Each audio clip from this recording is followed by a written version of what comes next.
They say that money changes people, but that's a lie. Money doesn't change you, it just takes off the mask you've been wearing your entire life. For 10 years, I thought I was married to a decent, hardworking man. We struggled together, we paid off debt together, and I truly believed we were going to grow old together. I was so incredibly blind. My name is Sarah. I am 34 years old, and a year ago, my entire world completely shattered. It was a normal Tuesday evening. I was standing in our kitchen, making my husband Mark his favorite dinner. He walked through the front door, dropped his briefcase, and didn't even say hello. He just walked into the kitchen, leaned against the counter, and looked at me with eyes so cold I didn't even recognize him.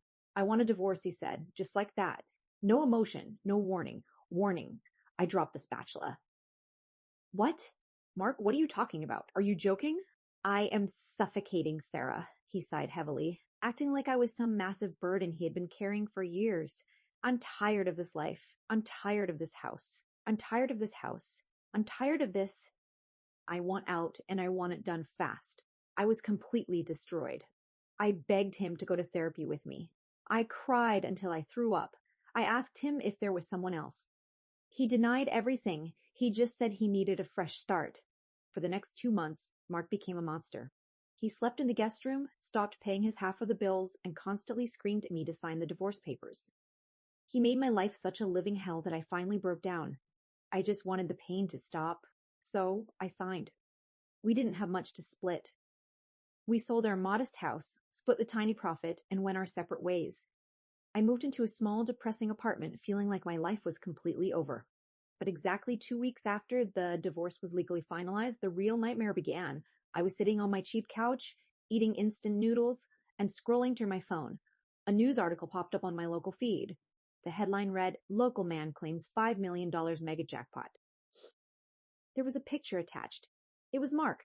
He was standing in front of the lottery headquarters holding a giant cardboard check for $5 million. He was smiling so hard he looked like he won the world. But that wasn't what made my stomach drop. Standing right next to him, with her arm wrapped tightly around his waist, was a beautiful 20-something blonde girl named Chloe. She used to work as a receptionist at his office. The article quoted Mark saying, "I bought this ticket on a whim. My beautiful girlfriend Chloe and I are so excited to start our new life. We are buying a mansion in Aspen." I sat there in pure silence. The timeline was completely wrong. He claimed he bought the ticket on a whim recently. But the winning numbers for that specific jackpot were drawn 3 months ago. 3 months ago. That was the exact same week he walked into the kitchen and demanded a divorce out of absolutely nowhere. A sick, dark realization washed over me. He didn't divorce me because he was suffocating. He didn't divorce me because he wanted a fresh start. He divorced me because he won $5 million and he didn't want to split a single penny of it with his wife of 10 years. He rushed the divorce, tortured me into signing the papers quickly, and waited until the ink was dry to clean his prize with his new mistress. I didn't cry. The sadness was completely gone, replaced by a cold, burning rage. I immediately called my divorce attorney, a sharp, ruthless woman named Diane. I explained everything to her. "Asset concealment," Diane said, her voice dripping with excitement. "During a divorce, both parties are legally required to disclose all marital assets. A winning lottery ticket purchased during the marriage is considered a marital asset. If he intentionally hid it, Sarah, we are taking him back to court." For the next 4 months, Diane and I quietly built an absolute fortress of evidence. We subpoenaed the convenience store where he bought the ticket. We got the security footage. We proved he purchased the winning ticket exactly 5 days before he asked for a divorce. Meanwhile, Mark and Chloe were living like royalty. They bought $1 million house. They bought 2 brand new luxury sports cars. They were posting photos from private yachts in Dubai. He was blowing through the money, convinced he had pulled off the perfect crime. Then the court date arrived. Mark walked into the courtroom wearing a custom Italian suit, looking smug and annoyed. Chloe was sitting in the gallery wearing diamonds and glaring at me. Mark thought this was just me being a bitter, jealous ex-wife trying to ask for alimony. He had no idea what was coming. The judge, a very strict, no-nonsense older man, looked at Mark's financial disclosures from the divorce. "Mr. Stebo, Adams," the judge said, his voice echoing in the quiet courtroom, "when you signed these financial affidavits during your divorce proceedings, you swore under penalty of perjury that you had disclosed all assets, did you?" "Yes, Your Honor," Mark said confidently. Diane stood up.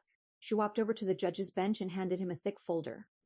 Your Honor, we have undeniable proof that Mr. Adams purchased a winning lottery ticket worth $5 million 5 days prior to initiating the divorce. He intentionally hid this asset to defraud my client.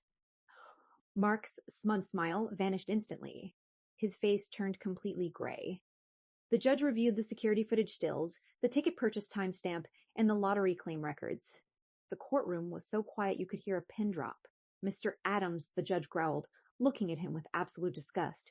You committed perjury. You intentionally defrauded this court, and you maliciously defrauded your wife to hoard marital wealth. Mark started sweating profusely. Your Honor, please, it was a mistake. I didn't know I had to disclose a piece of paper. Half of it is hers, I admitted.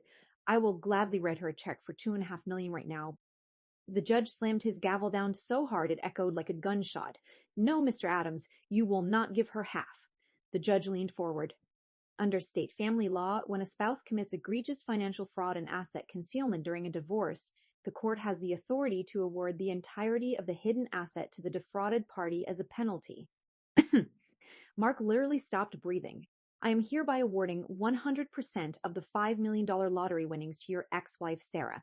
You have exactly 30 days to liquidate whatever assets you purchased and transfer the full amount to her. No, Chloe shrieked from the galleries, standing up in absolute panic. That's our money. We already spent $1 million. Then I suggest he gets a second job, ma'am, the judge replied coldly. Court is adjourned. It was the greatest moment of my entire life. Mark collapsed into his chair, crying uncontrollably. The aftermath was beautiful.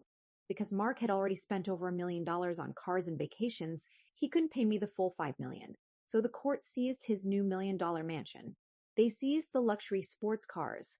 His bank accounts were completely drained and handed over to me. Chloe, realizing that Mark was now completely broke and deeply in debt, packed her bags and left him less than a week later. She didn't love him. She just loved the winning ticket. Today, Mark lives in a tiny, depressing apartment, working 60 hours a week just to pay off the legal fees and the debt he owes me. And me?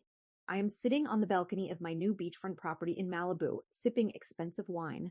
I didn't just get my fair half. His greed gave me everything. Have you ever known someone whose greed completely ruined their life? Let me know your stories in the comments. And if seeing a cheating husband lose it all made your day, hit that subscribe button. I'll see you in the next one.